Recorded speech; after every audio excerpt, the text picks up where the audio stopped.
The next session is really good. It's basically it really sort of demonstrates what we've been talking about, trying to drive some value out of the whole stack dynamics as well as the broader components. So what's particularly impressive about this is that these guys managed to do all of this without an IT department. So deep breath for some of those IT managers in the room. Sorry, Gavin. But what I'd like to do is to invite the team from Giesen's up to the stage to take us through what they've done in terms of AX, CRM and Power BI. So Erin, she's the sales manager for Giesen's, and Richard, the commercial manager. Please give them a round of applause.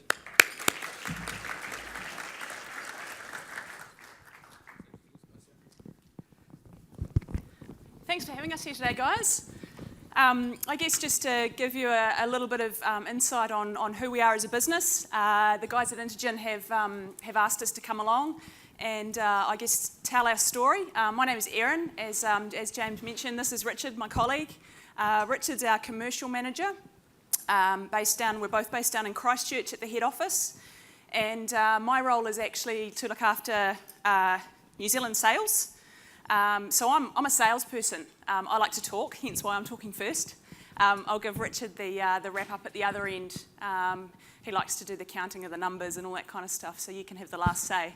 But basically, I'm just going to grab the clicker. That's what I want. Cool. So basically, what we wanted to do today is just to run you through a little bit of information and insight as to, firstly, who we are as a business. How many people have heard of Giesen Wines before? Hands up. Yeah? Awesome. How many drink Giesen Wines on a regular basis? Yeah, come on. Far out. All right, you're breaking me here, guys. But no, honestly, that's kind of what Giesen is all about. We've been a player in the industry for over 30 years, which will probably surprise a lot of you. And I mean, although Canterbury for us is probably our home base and has been for a long time. Probably if I had have asked those same two questions in the South Island, I probably would have got a much better response, standing applause and all of that kind of stuff, but we'll work on it. But basically, just wanted to talk you through sort of 4 key points today. Intergen have asked us to cover. So a little bit of the Giesen story, who we are, what we do, and obviously where we are now. I'm going to talk through the CRM, the sales component of that, from concept to conception as to where we are now. We really only started the CRM picture 18 months ago, to be honest. So it is still early days, but I'll talk you through that. I'm then going to hand it over to Richard, who's going to have a look at the bigger picture for us as a business. Obviously, in the commercial side of things, we implemented Microsoft AX a little bit before the CRM came on the scene. So Richard will delve into that, and then obviously look at the landscape now and where we want to go to in the future with all this ERP system integrated into the mix. So hopefully we can give you a little bit of insight on sort of the total picture from there. So Giesen Wines, as it is today, the 3 Giesen brothers immigrated to New Zealand. The 2 elder ones, Theo and Alex, actually came to New Zealand on their OEs when they were early 20s. They moved here and, well, actually they went to Australia first. They're not huge fans of the heat, so 40 odd degrees wasn't really their cup of tea. And then one of them had a rather unfortunate experience with a swimming pool and a snake. And very quickly they thought, right, let's give New Zealand a crack. No snakes, no massive spiders, and the climate's a lot more comfortable for us. So came to New Zealand in 1981. And the family business back in Germany, they were actually stonemasons. Their parents and the generations before them were stonemasons. And so the two elder boys had actually learnt quite a bit around stonemasonry from their parents and their families. And stonemasons by trade, they came to New Zealand, they thought, right, okay, what can we do? So they bought a block of land just south of Christchurch in a small place called Burnham, which is actually where the main military camp is, just out of Christchurch there. So they bought a block of land, they planted a whole lot of German-style grapes on it, At that point in time, back in 1981, it was actually the southernmost vineyard in the world. So that's something that we claim to be pretty cool. You know, Central Otago didn't exist back then, which is quite cool. At that point in time when they applied for their winery licence, it was actually the 72nd winery licence in New Zealand. So there's now close to 700 wineries in New Zealand alone. So just to give you a little bit of an idea of how long the boys have been around, they've been in the industry for a long time. They planted their first grapes and bought their first piece of land in Marlborough, which is now effectively our home for where we get all our wine. That was in 1984, and that was when our first vintage of wine was released as well. So some of you who do know Giesen may remember the old art series label bottles. There was also a tall blue bottle that everyone seems to remember for some reason. It was a little bit before my time, but I do actually have one, so that's pretty cool. But yeah, that's the Giesen boys. I'm just going to make sure I don't miss anything here. First exports happened for us in 1988. And pretty much since that point, the business has really been just sort of taking on more and more things. The boys have a very entrepreneurial spirit running deep within their veins, and they'll pretty much give anything a crack, as Richard and I have pretty quickly learnt within the business. Today, the picture of Giesen today is a little bit different. We are considered one of the top 10 wineries in New Zealand, both mainly from a volume perspective. We are one of the largest 100% family-owned wineries.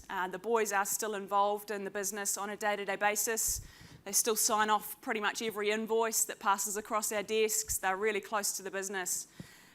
One of the interesting things being three brothers, everyone who sort of works with a family member will say, far out, how do they do it? You know, three brothers, surely there's got to be some clashes. But one of the best ways that we've found to describe them is that we've got a German, we've got an Italian German, and we've got a French German. So that kind of keeps things, you know, take from that what you will, but that kind of keeps things nice and even and keeps things flowing. They are very innovative. They're market leaders when it comes to looking at the way we produce wines. The winery is very much state-of-the-art, Marlborough, so the capacity for our winery exceeds 20 million litres per year. So just to give you an idea, that basically equates to 26.5 million bottles of wine every year. So that's quite substantial. Anyone who drinks a lot of wine, I think the average consumption for New Zealand people, for us, for Kiwis, is approximately 20 litres per person per year. So we could keep at least 1 million Kiwis drinking wine every day for a year. So we're good to go. Basically, Giesen owns 13 vineyards throughout the Wairau Valley. The area itself is quite broad and has a number of different terroir across the region. You get very stony soils and hilly aspects and clay-rich soils and all sorts of things that contribute to the different styles of Marlborough wine that you get. Basically, by us owning 13 vineyards across that area, we get a really nice diverse cross-section of wines that all can either be blended together or we have single vineyard expressions as well. So it's not just the Giesen estate range that you'll see in most supermarkets. We have a number of tiers of different wines and different ranges that we have on offer. Our Giesen Sauvignon Blanc, just the standard estate label that you'll see with the map on it, that one there is a massive product in Australia for us. It sits within the top 5 selling white wines in Australia, which is awesome. So Kiwi wines, I think of the top 10, there's something like 7 Kiwi Marlborough Sauvignon Blancs in that top 10 Australian whites. The Australian market consumes in excess of 18,000 bottles of Giesen wine a day. So that's a good, we like the Aussies, they're thirsty, so come on Auckland.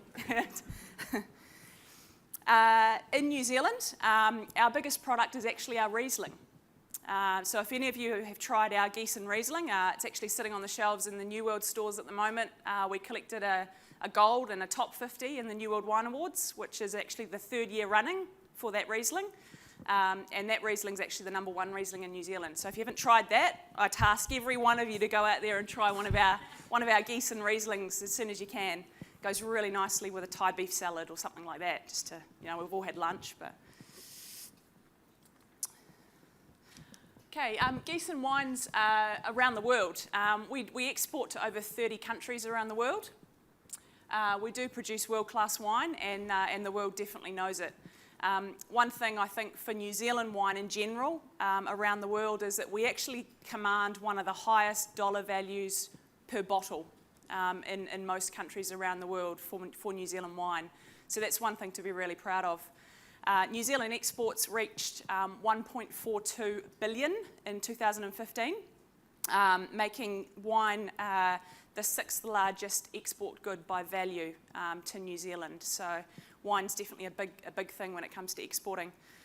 The 3 biggest countries for exporting New Zealand wine, we've got Australia, the US and the UK, each of which pick up roughly a quarter of the New Zealand wine exports to those 3 countries alone. So they're pretty big players with New Zealand exporting. From a Giesen perspective, we actually sit almost identical to that. So our 3 big export countries for Giesen are the same 3. Obviously Australia, with the figures that I shared with you earlier, being the biggest of the lot. At Giesen, probably one of the biggest things for us in the export market is that our Sauvignon Blanc, the diversity that we have within our Sauvignon Blanc varietal set is quite big compared to other wine companies. We actually offer 7 different types of Sauvignon Blanc, ranging from your standard punchy, lively Marlborough Sauvignon Blanc right through to a late harvest Sauvignon Blanc, a sticky, sweet Sauvignon Blanc, and kind of everything in between. We do all sorts of barrel ferments, all sorts of different blends and aged Sauvignon Blancs and things all along the mix as well. So something to look out for in the future. If you don't like Sauvignon Blanc, I guarantee we've got something that suits pretty much most palates. So Giesen also has, within, obviously Sauvignon Blanc's not our only product. We pretty much cover most varietal sets. We've got Chardonnays, Pinot Noirs, Pinot Gris. We do a Viognier, we do a Gewürztraminer. We've got all sorts these days, so definitely get out there and try some. I guess ultimately one of the biggest things that the Giesen brothers sort of hang their hat on is that at the end of the day, they want to produce wine that people love to drink. And we've, over the last 5 years, we've invested quite a bit into our Giesen Cellar Door in Marlborough. So if any of you are passing through Marlborough, this lovely looking, Mediterranean looking building on Rapara Road is a great place to stop. It's actually the #2 TripAdvisor in Marlborough. So yeah, really good spot, awesome platters. So well worth a visit. And for us, I mean, at the end of the day, the proof is in the bottle. If you try a Giesen wine, I guarantee you'll really enjoy it. So hopefully I've converted some of you. That's my sales pitch over. From an IT perspective, I guess we, as a business, I started with Giesen 6 years ago, and I actually came across from another company who was selling Giesen wines at the time. We were a big spirits company, and wine was kind of a third-party distributed product, so it was sort of sat quite low on the radar. One thing that Giesen realised pretty quickly was that in the New Zealand market, especially in the New Zealand wine industry, it's super competitive. And to have that slight leg up on your other Marlborough Sauvignon Blanc producers, you need to have your own sales force. So what Giesen did was they went about investing some money into the New Zealand market. They hired 3 of us nationally to basically run the New Zealand market. I looked after the South Island, and then I had 2 colleagues that covered sort of the chunk of Central and then north of the Bombays. That pretty quickly morphed into a team of 10 of us throughout the country, and that's how it is today. So we've got 10 people based all over New Zealand. So probably one of the biggest reasons for us to contact Intergen and to start looking at what we were doing as a business and as a sales team was purely because of growth. We were doing well. We still are, which is great. But our desire to learn and our desire to learn more about our customers and how we could better service them really became a driver for the business. And that's pretty much how, purely through that growth factor, we started looking at how we were doing things. So we'd grown in people.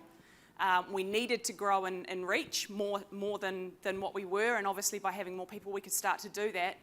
And we're also growing in sales volumes as well. So effectively what we wanted was for our technology and everything that we were using in our back of house arrangement to keep up with us and to make the boat go faster. So that was pretty much the reason behind us getting into the CRM system.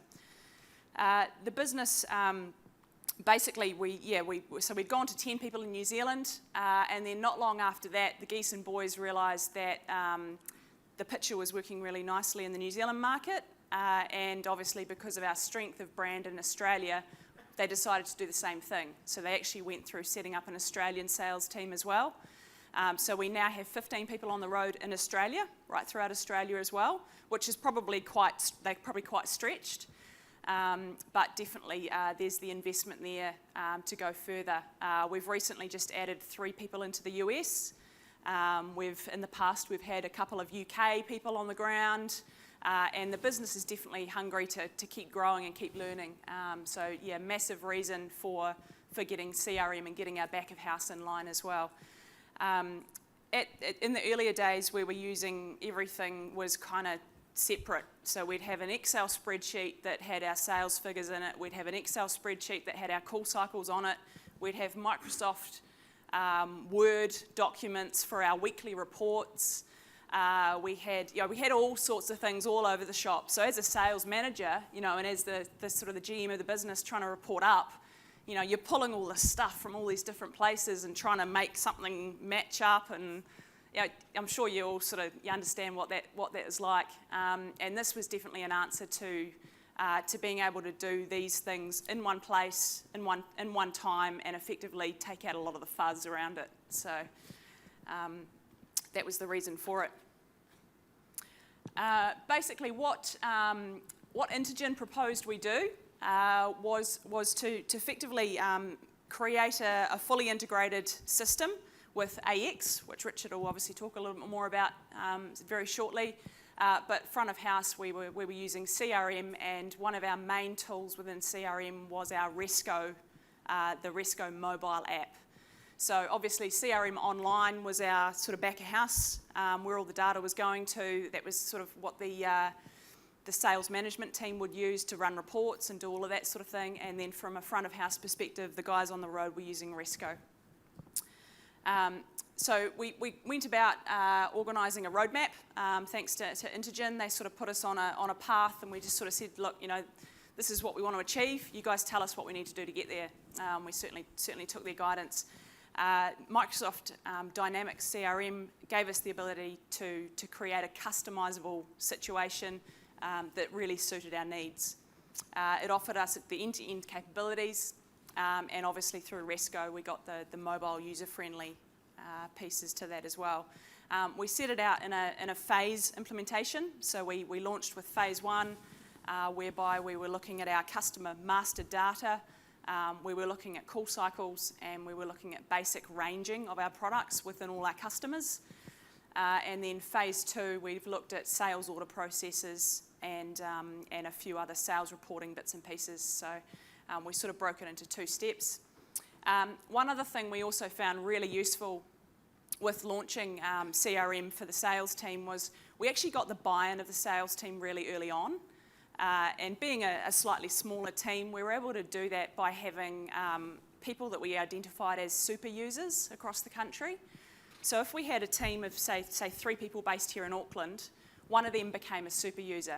And that was the person that the other 2 went to if they needed some help, first and foremost.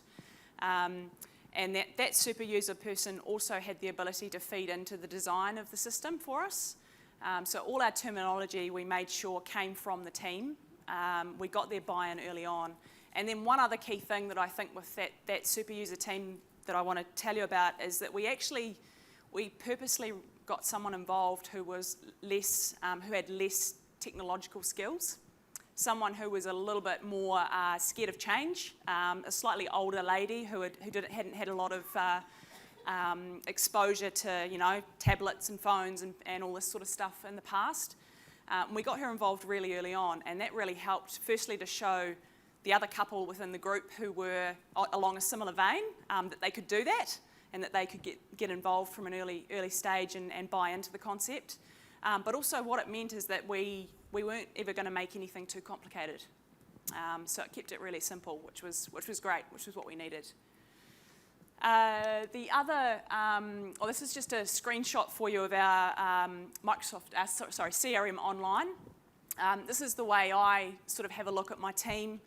Their calendars. You can actually just sort of see where their appointments are stacked up on a weekly basis.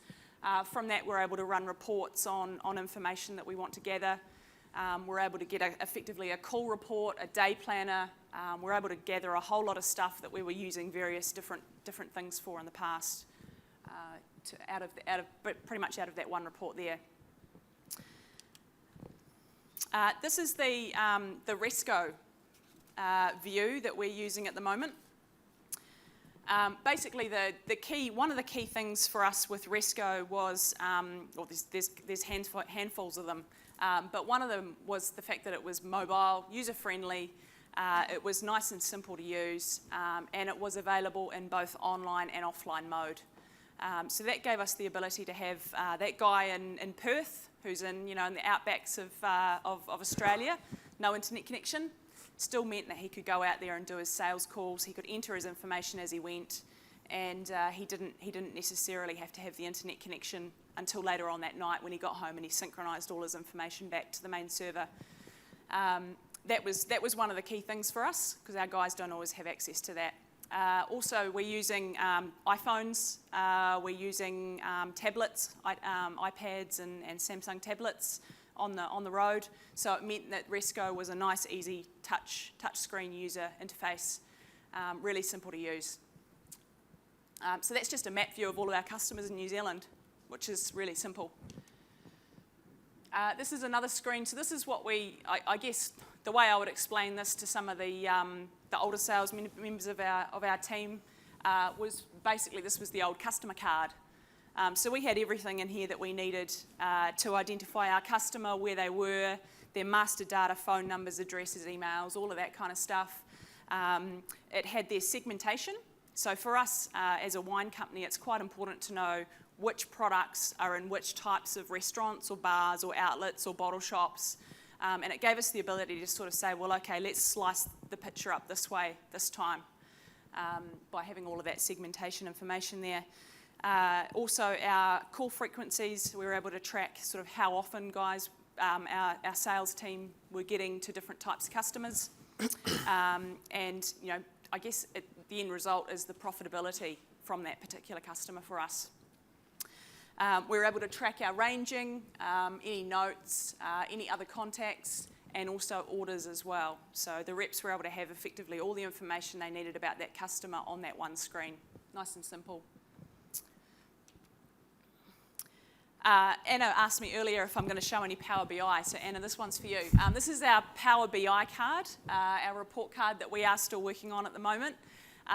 But basically, this is something that I, as the sales manager, will use to report back to our GM and the Giesen brothers.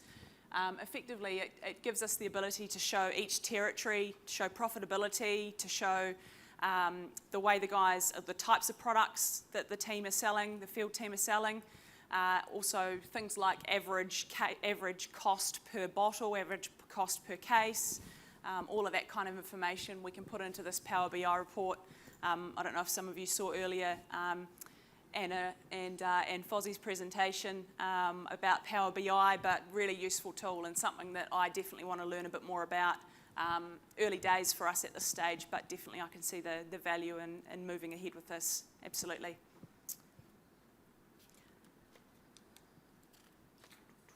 So the last one I have there is, I just wanted to talk to you a little bit about, obviously being a Microsoft day that we're all at here rather than a Dynamics day I hear.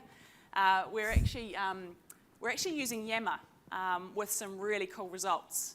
So Yammer for us is kind of the Giesen Facebook. We had a sales team, an Australasian sales team conference about 3 months ago now, and basically what we told our team was CRM is kind of the important stuff. It's kind of the measurable and the day-to-day things that you use. Yammer is your Skype place. It's your place so you can tell your colleagues what you've been up to, how successful you've been, and potentially how you've done it, so you can share your wins. So Yammer for us has actually been a really valuable tool to help drive our sales team to better results. They're able to share photos, they're able to like it. If they think, yep, that's a cool idea, they can like it like you do on Facebook. You can send messages and do all of that kind of stuff. So that's something that we've found has really helped with having a sales team that is sort of all over Australia and all over New Zealand.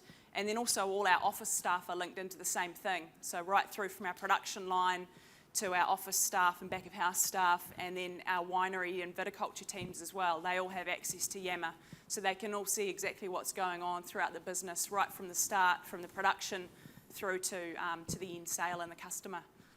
So so that's Yammer, doing a really good thing. That's enough from me. May the power be with you, Richard. Yeah, thanks very much. Cool. Okay, so Erin's sort of given a really good background on the history of Giesen and the sales piece, and we've probably done it in a wee bit of an illogical order in terms of the implementation of the technology stack. So what I want to talk about is more of overall business need for change, what we've put in terms of the technology stack, so being Dynamics AX and then the CRM management reporter. And then I want to talk about the future that we see in terms of end-to-end ERP system and how Intergen can sort of help us along that path. So in terms of the business need for change, Erin sort of explained this, and the way I see it is 5 years ago, from 5 years ago until now, sales by volume and by value have doubled. Maybe it's coincidence that Erin started 6 years ago and that's happened, but that was a major change over 5 years, and the systems that we had in place through that time to measure that growth just wasn't acceptable. The flow-on effect that you've got from that at the other end is obviously your grape supply. So we've had to go out and source more grapes from growers or buy vineyards or lease vineyards so we can manage grape growing and have that right supply to meet these sales that the team are suddenly just rocketing with. The other disconnect was that we have multiple locations. So as Erin mentioned, we've got the head office down in Christchurch where you've got your back office staff, so your finance function, design team, management, the sales managers, so New Zealand sales, export sales, and the owners all live in Christchurch, and that's where they want to be. So you've got a location there. Then you've got all your 13 vineyards plus the winery up in Marlborough. And so having that disconnect from those two locations is a major problem to start with. You've got reps out on the road, both around New Zealand, Australia, the United States now, and obviously our distributors in the other export countries that we're distributing products. So having that disconnect between locations and not having one system to combine all the information was another problem. In terms of the systems that we're using, and Erin touched on this, there was, from the viticulture perspective, there was Excel. From winemaking, they've got a system called VinSight.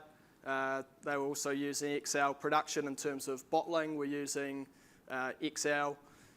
So Excel was pretty awesome, actually. That was how the business ran for a number of years. New solution. Yeah, sales. Yeah, sales were obviously using Excel, Word, Outlook, whatever they could get their hands on, really. And then finance was using MYOB. So,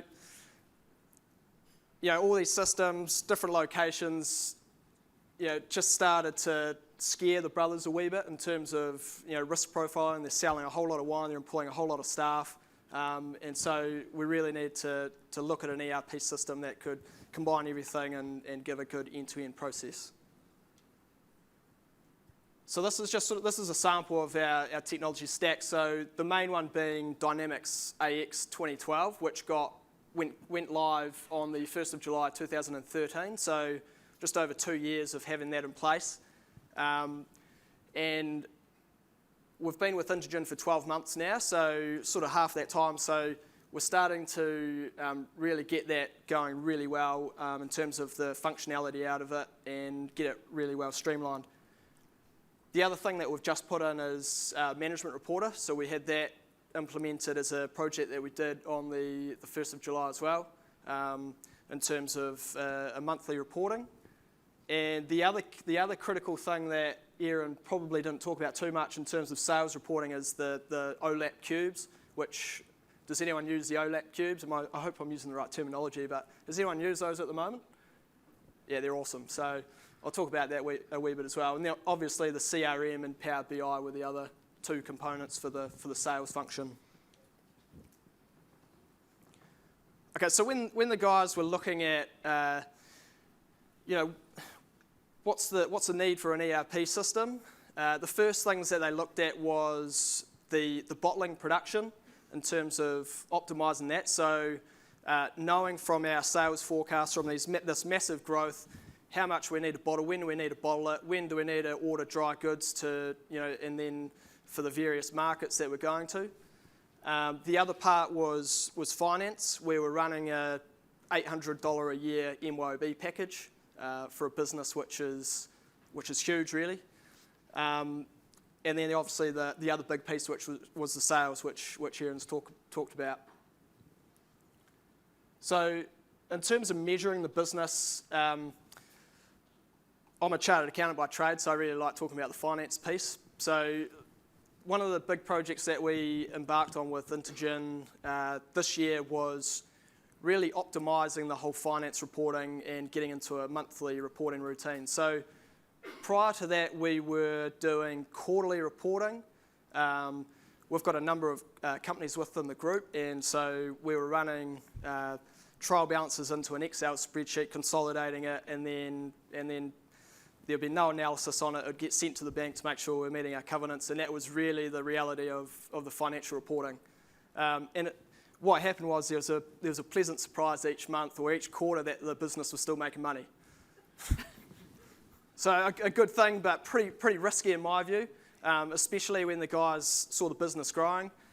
We really need to sort of nut down on what our costs were, how much money was being made, which products we needed to go out and sell more than others if we're making better margin or whatever it might be.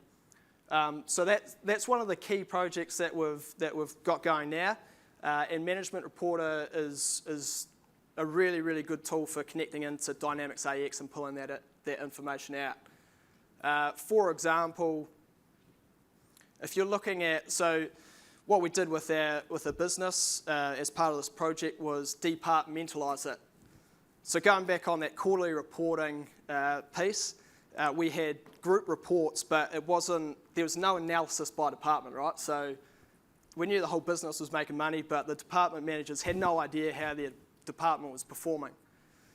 So we went about structuring it so that we had a viticulture department, a winemaking department, a bottling or production department, the sales department, cellar door department, business services or administration. And that way, when we do our GL coding within Dynamics AX, I know the accountants are thrilled about this at the moment. This is great stuff. When we do our GL coding in AX, every P&L transaction that gets coded has to go to a department. It's set up so that you don't have any other option. It just won't let you post. So what that means is that with using the Management Reporter, we can run a group report or we can run a report by department. And those reports go straight out to the department managers with the budget loaded against them. And we've got the ability to drill down within those costs to see, at a transactional level what it was. So pretty cool way of seeing the business. And what it's meant is that we've been able to really break the business down and go, where's all the cost sitting, and do we need to spend this money here, or should we be spending it elsewhere, or whatever it might be. So that was a really key project.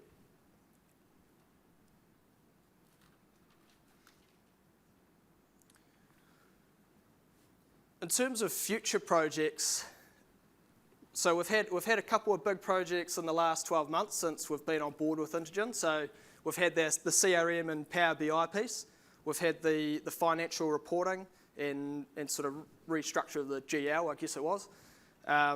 We had another piece of work that got helped out by Intergen and another supplier in terms of getting our hardware correct in terms of a server upgrade, so that we're running AX as quickly as we can. So now we're looking forward in terms of what's next for the business. And one of the things that Intergen does is they look at us as a business with the ultimate goal of it being an end-to-end ERP system, right? So obviously what the first piece of the puzzle in terms of the supply chain is viticulture. And I thought of this today when Fraser was speaking about the cows with the pedometer around their foot. And Lars and Richard, you might want to write this down, but I was thinking, how good would it be to put a wee tag on a vine and then pick the grapes at the optimum time based on what the technology is telling us? Wouldn't that be awesome? The winemakers probably, good luck. Yeah, the winemakers probably wouldn't be too happy about that, but I thought that was quite cool. So what we're doing with viticulture in terms of our grape supply, we've obviously got our own vineyards. We've got a number of contract growers who grow grapes for us, and we lease some vineyards and manage the grape growing on those vineyards. Obviously, with the sales continuing to go up and with the markets, demanding more and more Sauvignon Blanc, or Marlborough Sauvignon Blanc, I should say. And if you look at that area of New Zealand, Marlborough is starting to get pretty well planted out in terms of optimum grape growing land. So the risk becomes, can we continue to get enough grape supply to meet our sales forecasts for the Marlborough Sauvignon Blanc? So one way to do that is, you can go out and buy more vineyards, you can go and find more growers, but one of the key things is retaining the current growers that we've got, which are producing us really well, or really good quality grapes. And so what we see in terms of a technology piece is very similar to the sales CRM, and we'd call it a viticulture CRM. So we have grower managers who go out to the growers, and it'd be fantastic if you had a CRM type mobile tool, whether it's Risco or something else, and you can see exactly on the map where your growers are. So if you're doing site visits during the day, you just pull up your map and you know that you've got 10 growers on this one road, so you just logically go along. And you know that one of your top growers was, their grandma's birthday was yesterday, because you've got those notes loaded in your mobile tool. So you walk in the door and say, oh yeah, how was your grandma's birthday yesterday? Have you a good time? Something like that. So it's really developing that relationship at the grower level, because we see our growers basically like our customers. They're crucial for our grape supply, and we want to maintain that relationship. The other thing that you can do with that CRM piece, and these are the discussions we're having with Intergen, is starting to monitor your on-farm activities. So, for example, the guys, logging in when they get to a vineyard if they're performing their activities, so you can start to log how much time they're spending there, so you've got an accurate cost in terms of your wage split out between vineyards, so you know exactly how much each vineyard's costing you to run. Whether you can run you can do your spray diaries within this tool, so you know when the last time you sprayed a certain row within a vineyard was. All that information that's currently done on a clipboard probably, just having it all on one device which the guys are really comfortable using. That's sort of the ultimate solution that we see for viticulture, and they're the discussions that we're currently having.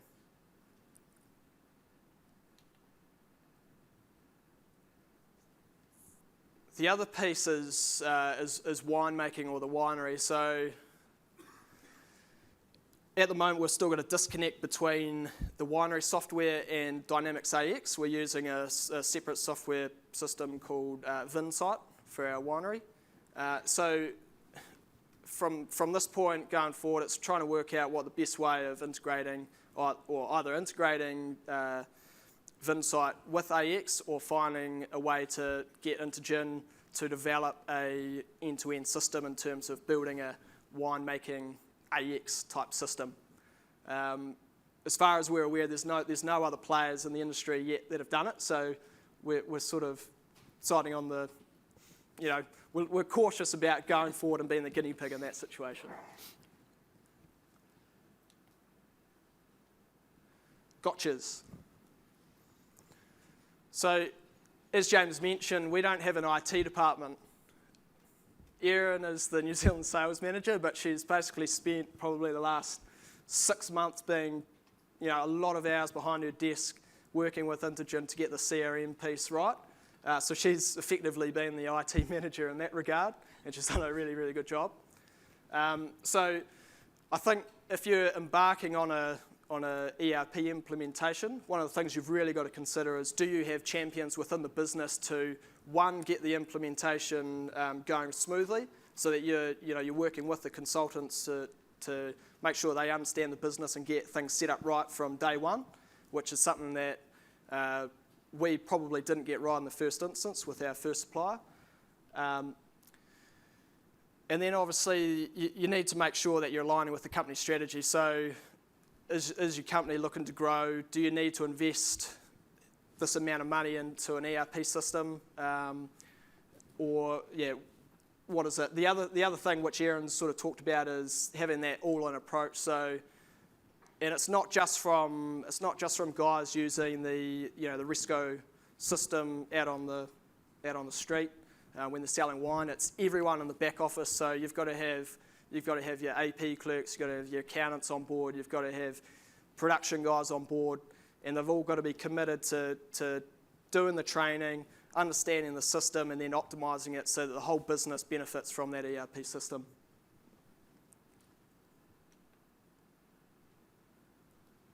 Okay, I just want to talk about our relationship with Intergin. So we've been with them for 12 months now, is that right, Lars? Yeah, 12 months. 12 months next month, I think. So three things that stand out for me with these guys. One being they're really proactive. So there's rarely a week that goes by where I don't get a phone call from Lars or Richard, or at least an email. And so that's really important, in making sure that they're communicating with us and that we're happy with how things are going. Second piece is, or the second key thing with Intergin, is that they're extremely innovative. So they're coming to us with ideas rather than us going to them with ideas the majority of the time, right? So, that viticulture piece that I just talked about, that was really driven by the Intergin team. They came to us with that idea, said, what do you think about this? And we've gone, yeah, that looks awesome. And what's the next steps from here? This shot that you can see on the screen here is this is just a snippet from the roadmap that we got from Intergin when we started. So really just in capturing the whole end-to-end ERP system. So you can sort of see how it would look if, the ultimate solution in terms of a viticulture CRM, winemaking Dynamics AX, all the way through to your sales and marketing.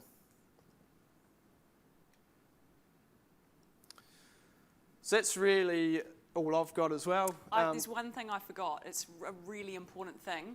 Normally when I get up and do talks like this, if you like, presentations, most people have a glass of wine in their hands. So I'm really sorry about that right now, but we will treat you to some samples of Giesen Wines out in the foyer afterwards. I believe there's some nibbles and obviously some good wine, really good wine. Our wine? Yeah, Giesen. Yeah, absolutely. Try some Giesen wine out in the foyer afterwards. We've got all sorts there. There's a couple of our team coming in to run you through some tastings, so anything you want to try, by all means, get into it. Thank you. Yeah. Thank you for listening to us. Is there any questions or? We'll By try all to means. answer them. We don't know much about IT, but we can answer. We a lot can of the answer wine stuff's questions. kind of gone over our heads today, but it's first Dynamics Day for us, so we're pretty excited to be here. Yeah, and the lady in here? Pinot Gris, absolutely. Yep, nice Pinot Gris, gold winning.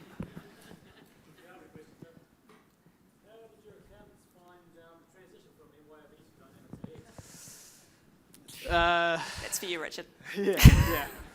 Yeah. Interesting. Yep. What happened was we weren't with Intergen for that transition, and so what happened was we had a consultant or another company that they had a consultant on site basically for the first 4 to 6 weeks, just making sure everything was working within that general ledger module within AX, so that and the accounts payable, accounts receivable. And then Intergen answered all the questions when they came on board. Yeah, absolutely.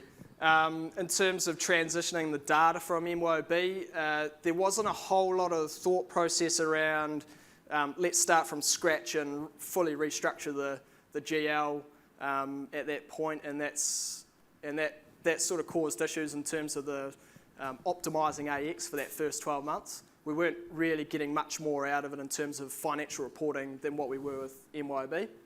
And that's why this project with Intergen at the end of the last financial year was let's do a full restructure of the GL, get all these dimensions set so that we're tagging cost by department or by vineyard or by vehicle or by worker or by whatever it is, so that we can really get some good analysis out of it. And that was, it was a big project, but it was really smooth, and the guys got on board pretty quickly with the change in coding and that sort of thing. Does that answer the question? Yeah, it's actually really easy to use, which is good. I haven't had a lot of experience with MYOB, but AX is certainly easy to use, which is good. Any other questions? Yep.